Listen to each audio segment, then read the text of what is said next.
আজকে আমার আলোচনার বিষয় হলো আল্লাহ পাক রব্বুল আলামিন মুত্তাকি ব্যক্তিদের সাথে 9টি বিষয়ের চুক্তি করেছেন। আগে আপনাদেরকে বোঝাই মুত্তাকি কাদেরকে বলে। মুত্তাকি বলা হয় যারা আল্লাহর ভয়ে গুনাহ থেকে বেঁচে থাকে, তাদেরকে কি বলে? মুত্তাকি।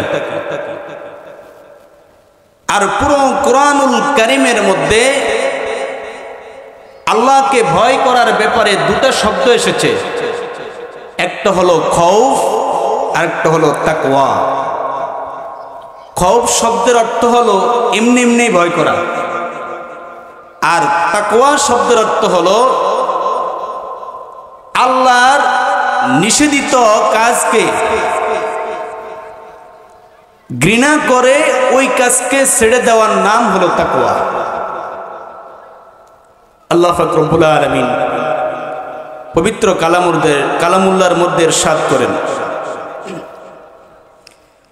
ইয়া আইয়ুহাল্লাযীনা আমানু তাকুল্লাহা ওয়া কুলু কাওলান সাদীদা। ইয়া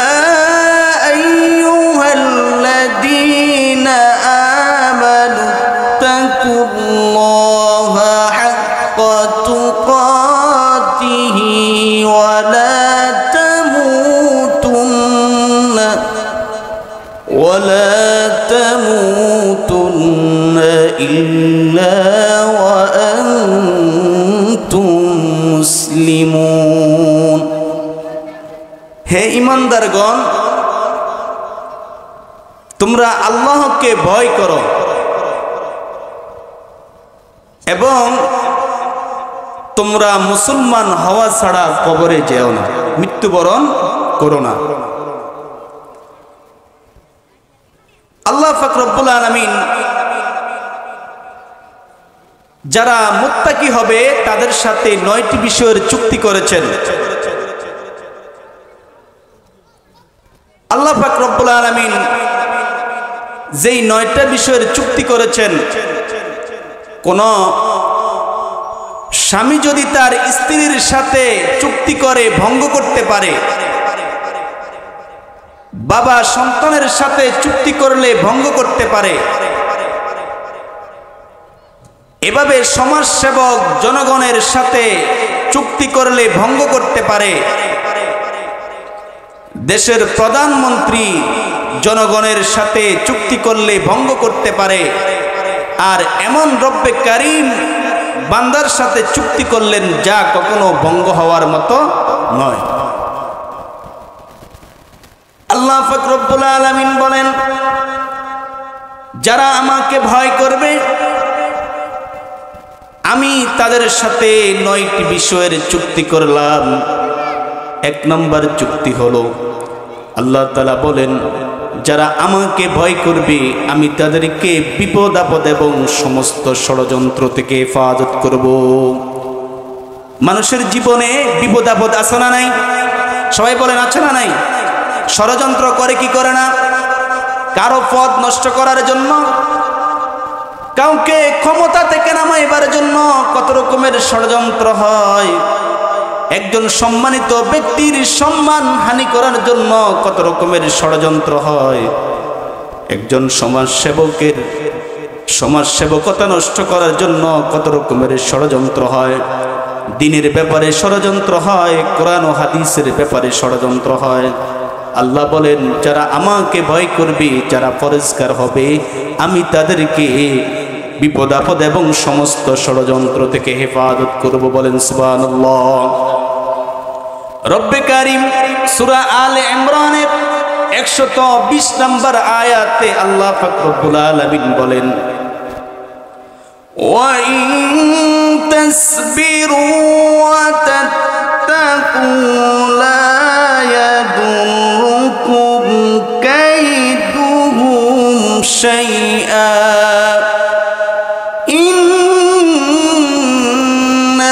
ইন্নাল্লাহা বিমা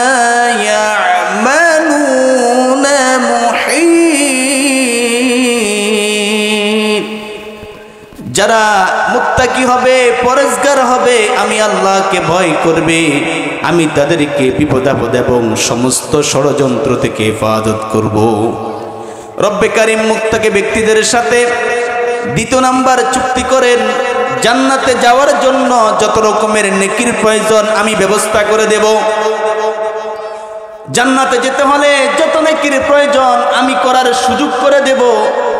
রব্বে কারীম সূরা আহজাবের 70 নম্বর 71 নম্বর আয়াতের ইরশাদ করেন, ইয়া আইয়ুহাল্লাযীনা আমানুত্তাকুল্লাহা হাক্কা তুকাতিহ, ইয়া আইয়ুহাল্লাযীনা আমানুত্তাকুল্লাহা ওয়া কুলু কাওলান সাদীদা يصلح لكم أعمالكم ويغفر لكم ذنوبكم।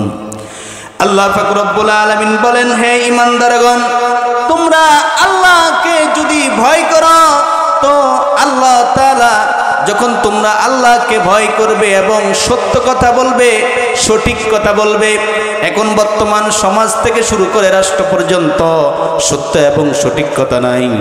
এরকম ভাবে স্বামী স্ত্রীর সাথে সত্য কথা বলে না, শ্রমিক মালিকের সাথে সত্য কথা বলে না, সহকারী শিক্ষক প্রধান শিক্ষকের সাথে সত্য কথা বলে না, মুসল্লিরা ইমামের সাথে সত্য কথা বলে না, এরকম ভাবে সন্তানাদি বাবা মায়ের সাথে সত্য কথা বলে না। কিন্তু আল্লাহ বলছেন, যদি তোমরা সত্য কথা বলো, অকুলু কাওলান সাদীদা, যদি তোমরা সত্য কথা বলো আর আল্লাহকে ভয় করো, আল্লাহ বলছেন ইউসলিহ লাকুম আমালাকুম, আমি তোমাদের আমলগুলো সংশোধন করে দেব। জান্নাতে যাওয়ার জন্য যত নেকির প্রয়োজন আমি আল্লাহ ব্যবস্থা করে দেব। এবং শুধু তাই নয়, নেকির ব্যবস্থা করে দেব, শুধু তাই নয়, তোমাদের জিন্দেগির গুনাহ খাতাগুলো আমি মাফ করে দেব। আল্লাহ পাক রব্বুল আলামিন বলেন, তোমরা যখন আমাকে ভয় করবে আমি তোমাদের আমলগুলো সংশোধন করে দেব এবং জিন্দেগির গুনাহ খাতাগুলো মাফ করে দেব। রাসূল বলেন, গুনাহ খাতাগুলো শুধু মাফ করে ক্ষান্ত হবেন না, আত-তাইবু মিনাল জামবি কামান লা দামবালা, তওবাকারী এমন হয়ে যায় যে যার গুনাহ খাতাগুলো মাফ হয়ে যায়, তার ওই গুনার জায়গাকে আল্লাহ তাআলা নেকি দ্বারা পরিবর্তন করে দেন। শুধু গুনাহ মাফ করবেন তাই না, গুনার জায়গাকে নেকি দ্বারা পরিবর্তন করে দিবেন কে? যেন সে গুনাহই করে না। বলেন সুবহানাল্লাহ। আল্লাহ পাক রব্বুল আলামিন মুত্তাকি ব্যক্তিদের সাথে 3 নাম্বার ওয়াদা করেন, যারা মুত্তাকি হবে, যারা আমাকে ভয় করবে, আমি আল্লাহ তাদেরকে নিজেই ভালোবাসবো। আল্লাহ পাক রব্বুল আলামিন সূরা তাওবার 7 নম্বর আয়াতের ইরশাদ করেন, ইন্নাল্লাহা ইউহিব্বুল মুত্তাকিন,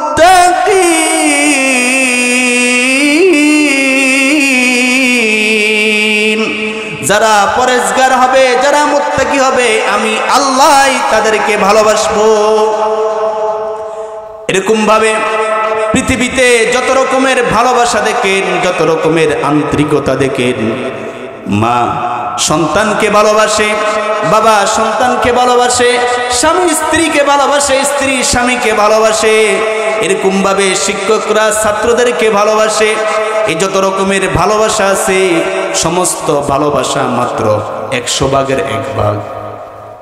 অবৈধ সম্পর্কের মধ্যে প্রেমিক প্রেমিকার জন্য, সামান্য অবৈধ সম্পর্কের ভালোবাসার জন্য তাদের জীবন পর্যন্ত ত্যাগ দেয় কি দেয় না? বলেন।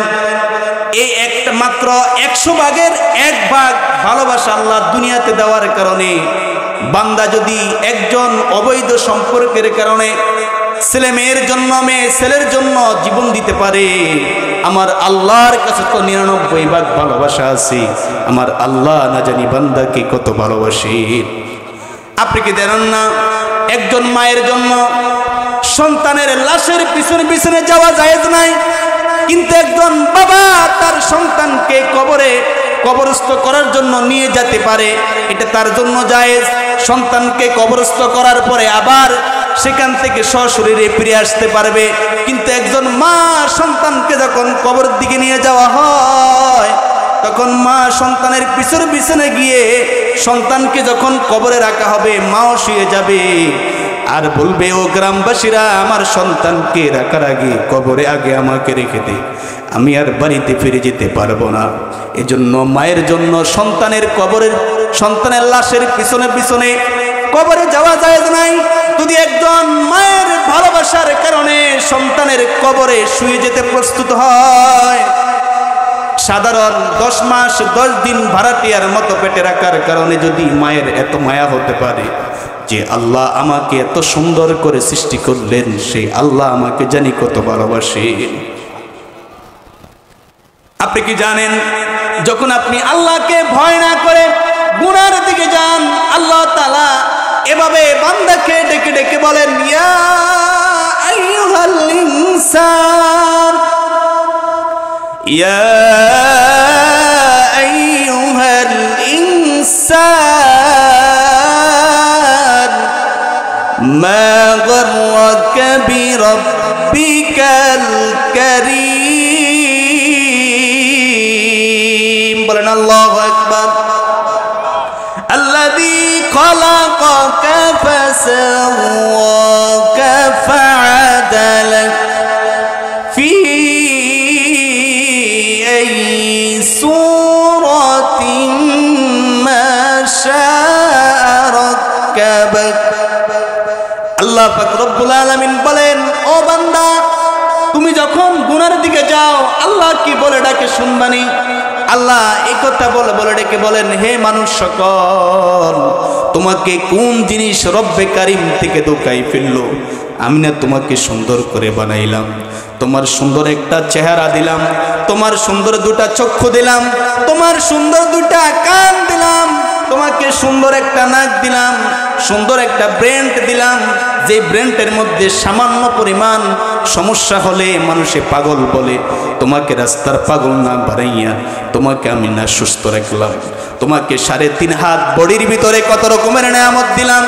তোমার হাত পা গুলো ঠিক রাখলাম, তোমার জবানটা ঠিক রাখলাম। তুমি কি দেখো না, জন্মের পর থেকে এখনো পর্যন্ত অনেক মানুষ আছে যারা একবার আপন মাকে মা বলে ডাকবে, এই সুযোগ তার কপালে জুটে নাই।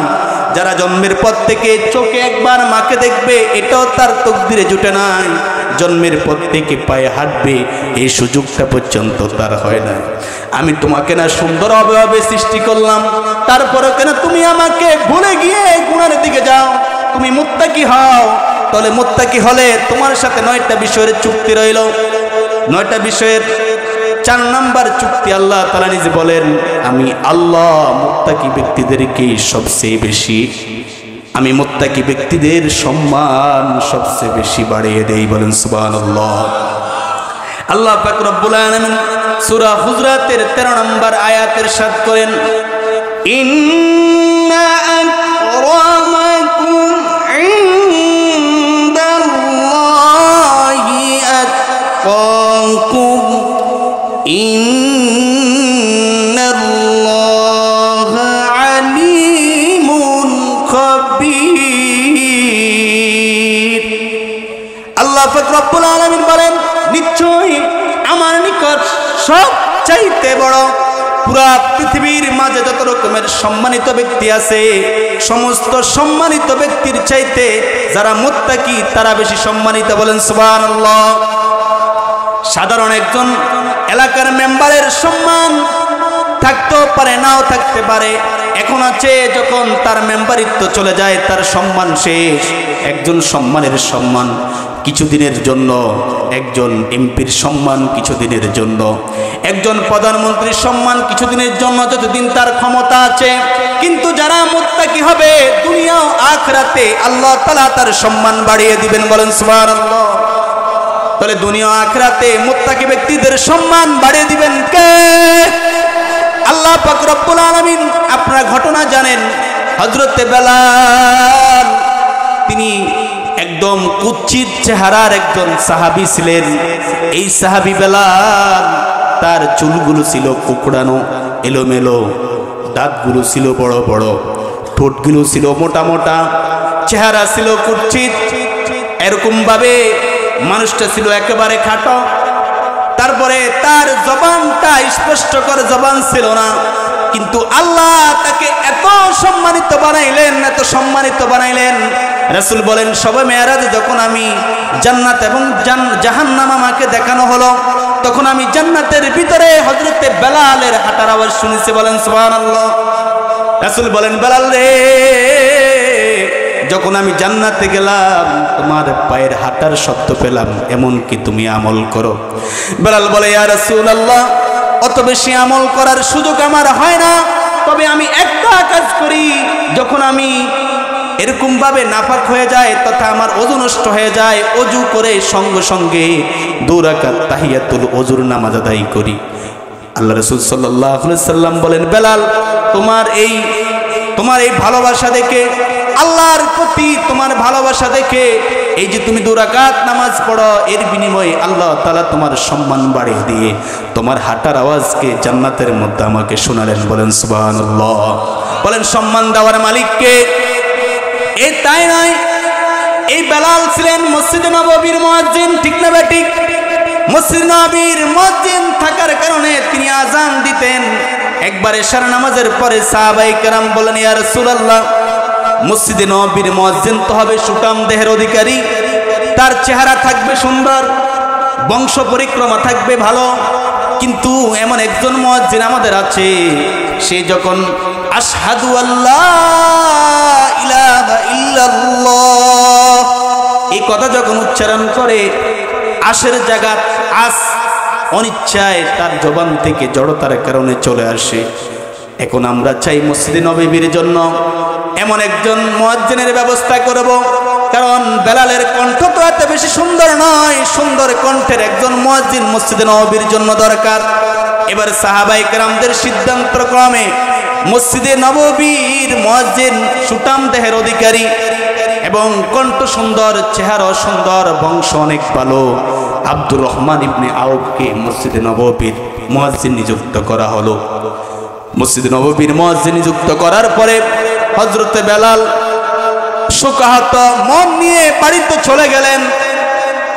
বাড়িতে গিয়ে সেজদায় পড়ে মালিককে বলে, মালিক, চুলগুলো বাঁকা বাঁকা, আমার কণ্ঠ যে সুন্দর নাই, আমার জবান যে জড়তা, এরকম ভাবে আমার ঠোঁটগুলো মোটা মোটা, এগুলো তো আমি বানাই নাই, এগুলো তো তুমি আমাকে দিছ, আমার চুলগুলো বাঁকা করে তুমি তো আমাকে বানাইলা, আমার ঠোঁটগুলো মোটা করে তুমি তো আমাকে বানাইলা, আমাকে বেটে করে তুমি তো বানাইলা, আমাকে সুন্দর না বানাইয়া কালো তুমি তো বানাইছো। ও আল্লাহ, এই সবগুলো সমস্যা করার কারণে, এই সকল দোষ থাকার কারণে আমি বুঝি মসজিদে নববীর মুয়াজ্জিন থেকে বাদ হয়ে গেলাম। এরকম ভাবে বেলাল সেজদায় পড়ে পড়ে কাঁদে। এদিকে ফজরের আযানের সময় হয়ে গেল। ফজরের আযানের সময় যখন হয়ে গেল, মসজিদে নববীর নতুন মুয়াজ্জিন আব্দুর রহমান ইবনে আউফ তিনি ফজরের আযান দিলেন। আযান দিল, কিন্তু বেলালের আযানের পরে অন্যদিন পাখির যেরকম কিচির মিচির আওয়াজ শোনা যায়, মানুষ মসজিদের দিকে আল্লাহর হুকুম আদায়ের জন্য যেভাবে ফিরে আসে, আজকে আর মানুষ আসে না। পাখির কিচির মিচির আওয়াজ আর শোনা যায় না। আর অন্য দিনের মতো আলো এভাবে হয় না, রাত থমকে আছে। সাহাবায়ে কেরাম আল্লাহ রাসূল চিন্তায় পড়ে গেলেন, ঘটনা কি? পৃথিবীর এই নিজাম কেন, এই অবস্থা কেন? আল্লাহ পাক রব্বুল আলামিন হযরতে জিবরাইল আমিনকে পাঠাইলেন। জিবরাইল, যাও মুহাম্মদকে জিজ্ঞেস করো আজকে মসজিদে নববীতে কেন আযান হয় নাই? ফজর আযান কি মসজিদে নববীতে হবে না? হযরতে জিবরাইল এসে বলেন, ইয়া রাসূলুল্লাহ সাল্লাল্লাহু আলাইহি ওয়াসাল্লাম, আজকে কি মসজিদে নববীতে ফজর আযান কি হবে না? আল্লাহ রাসূল সাল্লাল্লাহু আলাইহি ওয়াসাল্লাম বলেন, ভাই জিবরাইল, হযরত আব্দুর রহমান ইবনে আউফ তো মসজিদে নববীর নতুন মুয়াজ্জিন, তো সুন্দর সুরে মসজিদে নববীতে আযান দিয়েছে, বলে এই আযান তো আর আরশ আজিম পর্যন্ত পৌঁছে নাই। আল্লাহ বলেছেন হযরতে বেলালকে দিয়ে আজান দেওয়াইবার জন্য, হযরতে বেলালকে দিয়ে আজান দেওয়ানোর জন্য আপনাকে বলেছেন। আল্লাহ রাসূল সাল্লাল্লাহু আলাইহি ওয়াসাল্লাম বলেন আজান তো হলো, বলে হযরত বেলাল যতক্ষণ পর্যন্ত মসজিদে নববীতে ফজরের আজান দিবে না, পৃথিবীর নিজাম কিয়ামত পর্যন্ত এভাবেই থাকবে, রাত্র আর পোহাবে না, পাখির কিচিরমিচির আওয়াজ আর শুনতে পাবে না। যাও জলদি করে যাও, হযরতে বেলালকে নিয়ে মসজিদে নববীর আজানের ব্যবস্থা করুন। রাসূল করিম সাল্লাল্লাহু আলাইহি সাল্লাম সাহাবায়ে কেরামদেরকে পাঠিয়ে দিলেন, তো যা আমার বন্ধু মুয়াজ্জিনকে বেলালকে ডেকে আন। বেলাল তখনও সিজদা পড়ে আছে, এমন সময় দরজার আওয়াজ হলো, বেলাল তোমাকে রাসূল করিম সাল্লাল্লাহু আলাইহি সাল্লাম ডাকছেন, তুমি বের হও। বেলাল চোখ মুছতে মুছতে ঘর থেকে বের হলেন বাইরে। কেন রাসূল আমাকে ডাকছেন? বলে তোমাকে ফজরের আজান দেওয়ার জন্য রাসূল যেতে বলেছেন। বলে ফজরের আজানের টাইম তো হয়ে গেছে আর অনেক আগে, এখন কি আজান হয় নাই? বলে আল্লাহ তাআলা সরাসরি জিবরাইলকে পাঠাইছেন তুমি আজান দেওয়ার জন্য। বেলাল এবার দৌড় দিলেন, মসজিদে নববীতে গিয়ে যখন ফজরের আজান দিলেন, এবার আগের মতো চতুর্দিকে পাখির কিচিরমিচির আওয়াজ শোনা যায়, আর মানুষগুলো মসজিদে নববীর দিকে নামাজ পড়ার জন্য আসা শুরু হয়ে গেছে। বলুন তো এই বেলালকে সম্মান দিছে কে? বলেন আল্লাহ। আল্লাহ বেলালকে সম্মান দিছেন তার চেহারা দেখে, তার বংশ দেখে সম্মান দিছেন। কথা বলেন, তার ক্ষমতা বলে তাকে সম্মান দিয়েছেন। সম্মান দিছেন কেন? বেলাল একজন গোলাম হয়ে, বেলাল একজন কুৎসিত ব্যক্তি হয়ে আল্লাহকে এত ভয় করতেন, এত ভয় করতেন, এত পরিষ্কার ছিলেন, যার কারণে তার সম্মান বাড়িয়ে দিয়েছেন কে?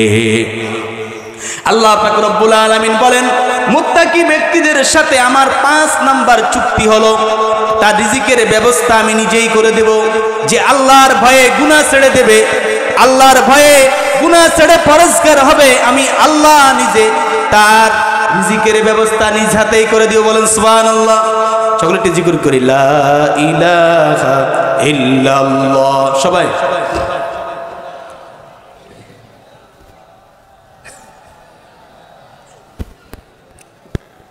লা ইলাহা ইল্লাল্লাহ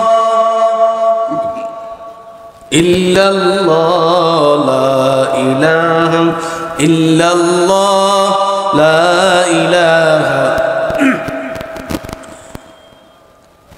লা ইলাহা ইল্লাল্লাহ মুহাম্মাদুর রাসূলুল্লাহ। আল্লাহ পাক রব্বুল আলামিন মুত্তাকি ব্যক্তিদের সাথে 5 নাম্বার চুক্তি করেন, ওয়াদা করেন, যারা আমি আল্লাহকে ভালোবেসে ভয় করে গুনাহ ছেড়ে দেবে, আমি তাদের রিজিকের ব্যবস্থা নিজ হাতে করে দেব। বলেন সুবহানাল্লাহ। রব্বুল আলামিন সূরা তালাকের 2 নম্বর আয়াতের ইরশাদ করেন, ওয়া মান ইয়াত্তাকিল্লাহা ইয়াজআল লাহু মাখরাজা ওয়া ইয়ারযুকুহু মিন হাইসু লা ইয়াহতাসিব। আল্লাহ পাক রব্বুল আলামিন বলেন যারা আমাকে ভয় করবে আমি তাদের রিজিকের ব্যবস্থা এমন জায়গা থেকে করে দেব সে কোনোদিন কল্পনা করতে পারে না। বলেন আমাদের যে রিজিকের ব্যবস্থা এটা করেন কে? আল্লাহ। যখন আপনি মনে করেন আমি তো সরকারি চাকরি করি, আমি মসজিদের ইমামতি করি, আমি স্কুলের চাকরি করি, আমি শিক্ষকতা করি, আমি খেতে খামারে কাজ করি, সেভাবে রিজিক আসে। বলেন আল্লাহ না দিলে কি রিজিক আসতে পারেনি? আপনি যারা কৃষক আছেন খেয়াল করেন, সামান্য জমিতে আপনি একটা ধানের চারা লাগান, একটা ধানের চারা থেকে কয়েকটা চারা হয়, একটার সাথে একটা বেজে কয়েকটা চারা হয়, আর প্রত্যেকটা চারা থেকে শীষ বের হয়, প্রত্যেকটা শীষের মধ্যে শত শত ধানের ব্যবস্থা করে দেন কে? সামান্য একটা চারা লাগান, ফলের চারা, এটা কিন্তু বড় হয়ে আপনি সেখানে ফল পাবেন কি পাবেন এটা কোনো নিশ্চয়তা।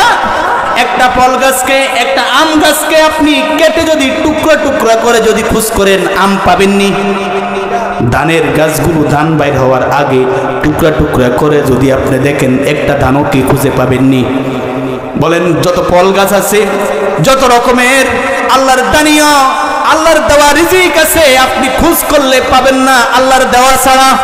আমার আল্লাহ বলেন, যারা আমাকে ভালোবাসে, আমাকে যারা ভয় করবে, আমি তাদের রিজিকের ব্যবস্থা এমন জায়গা থেকে করে দিব, সে কোনোদিন কল্পনা করতে পারবো না।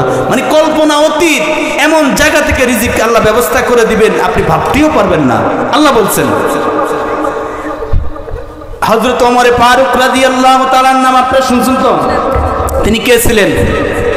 তিনি ছিলেন মুসলিম জাহানের দ্বিতীয় খলিফা এবং রাসূল করিম সাল্লাল্লাহু আলাইহি সাল্লামের সম্মানিত শ্বশুর,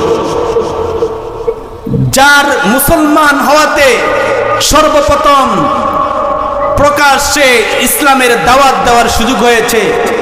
হযরত ওমরের মুসলমান হওয়ার পরে প্রকাশ্যে আযান দেওয়ার সুযোগ হয়েছে। সেই ওমর, হযরত ওমর ফারুক যখন মুসলিম জাহানের দ্বিতীয় খলিফা হন, এখন তো সাধারণ একজন সমাজের মেম্বার হলে তার সম্মান অবশ্য আছে, এটা আমি বিশ্বাস করি, কিন্তু জনগণের সমাজবাসীর খোঁজ নেওয়ার সময় তার থাকে না। কোনো মানুষ যদি তার কাছে যায়, সে বলে এখন না, আরো পরে আসেন।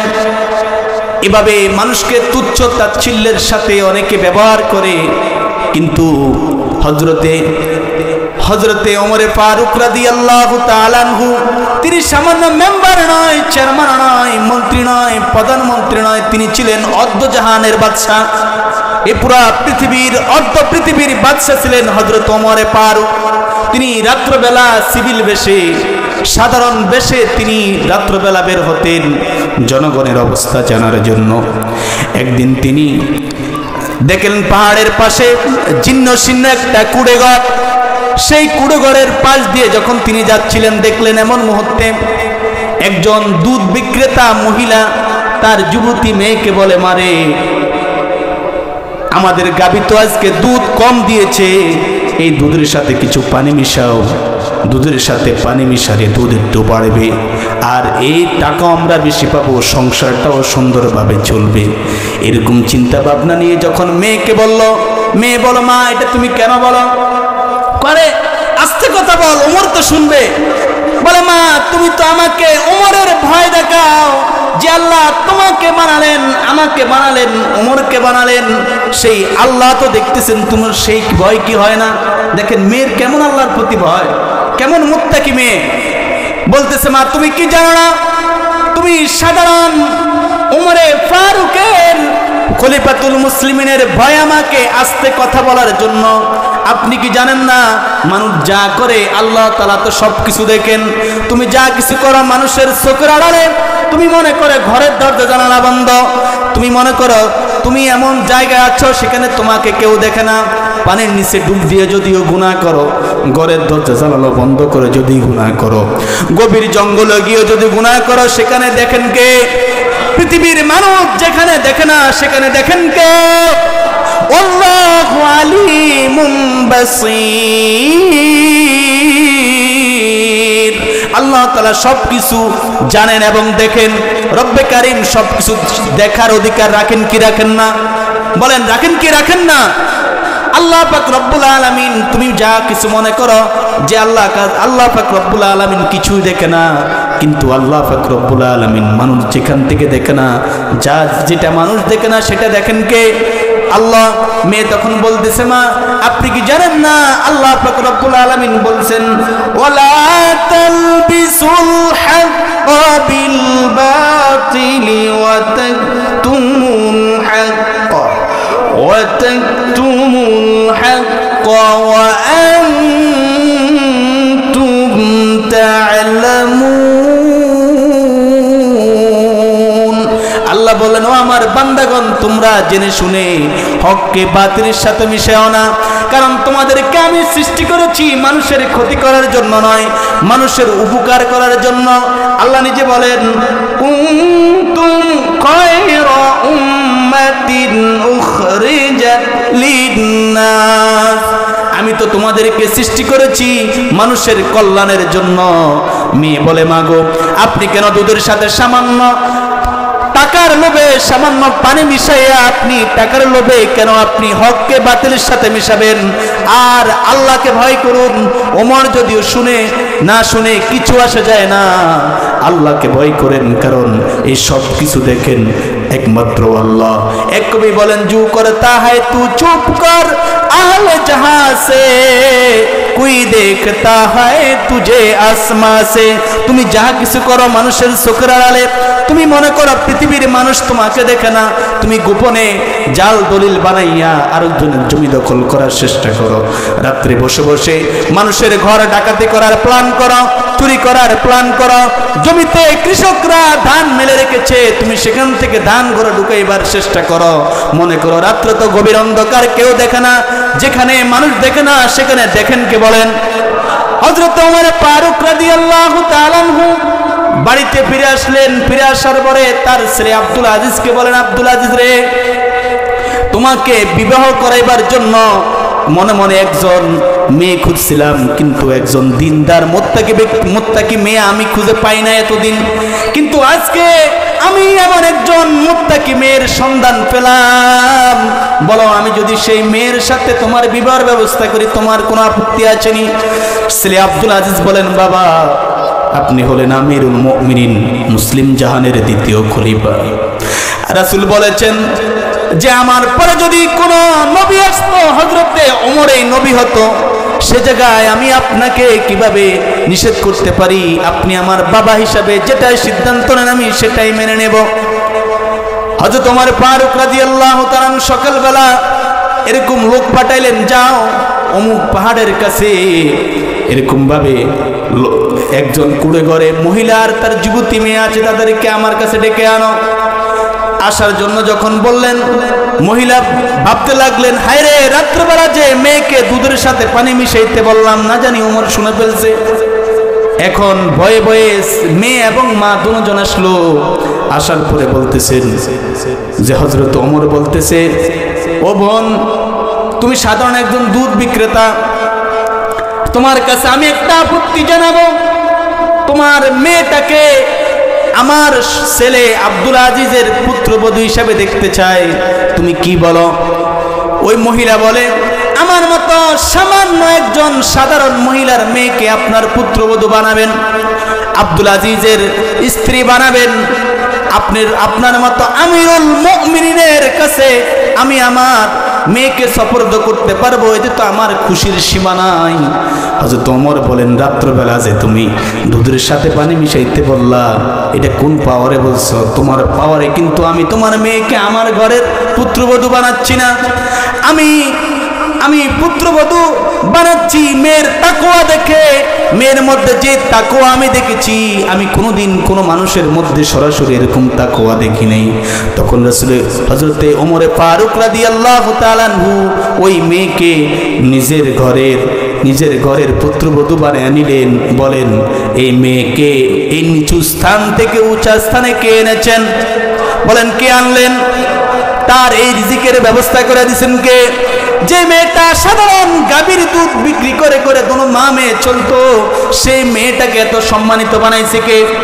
তার এত সুন্দর রিজিকের ব্যবস্থা করছেন কে?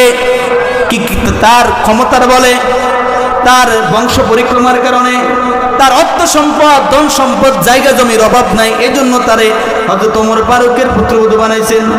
না, তার তাকওয়ার কারণে আল্লাহ তাকে হযরত ওমর ফারুকের ছেলের পুত্রবধূ বানিয়ে দিয়েছে। সুবহানাল্লাহ। তাহলে আমরা সব সময় মুত্তাকি, আল্লাহ তাআলাকে ভয় করব কি করব না? যখন আমরা আমাদের মনের ভিতরে আল্লাহর ভয়কে পোষণ করব, আর যখন আমরা চুরি করতে যাব তখন কাকে ভয় করব? যখন আমরা অন্যায় করতে যাব কাকে ভয় করব? এরকম ভাবে টেন্ডারবাজি করতে গেলে কাকে ভয় করব? এরকম ভাবে আল্লাহকে যখন ভয় করব, রব্বে কারীম বলেন, তোমার সুন্দর দুনিয়া সুন্দর করে দেব, আখিরাত সুন্দর করে দেব, তোমার পৃথিবীতে যা কিছু প্রয়োজন আমি আল্লাহই ব্যবস্থা করে দেব। আল্লাহ তাআলা আমাদের সকলকে আল্লাহ পাক রব্বুল আলামিনকে ভয় করে জিন্দেগি পরিচালনা করার তৌফিক দান করুক। তুমি আল্লাহর কাছে সম্মানিত হতে পারবে যখন তুমি গুনাহ ছেড়ে দিবে, অটোমেটিকলি আল্লাহ তোমাকে ভালোবাসতে শুরু করবেন। আল্লাহ পাক আমাদেরকে পরিপূর্ণ আল্লাহর হুকুম নবীর তরিকায় জিন্দি গঠন করা।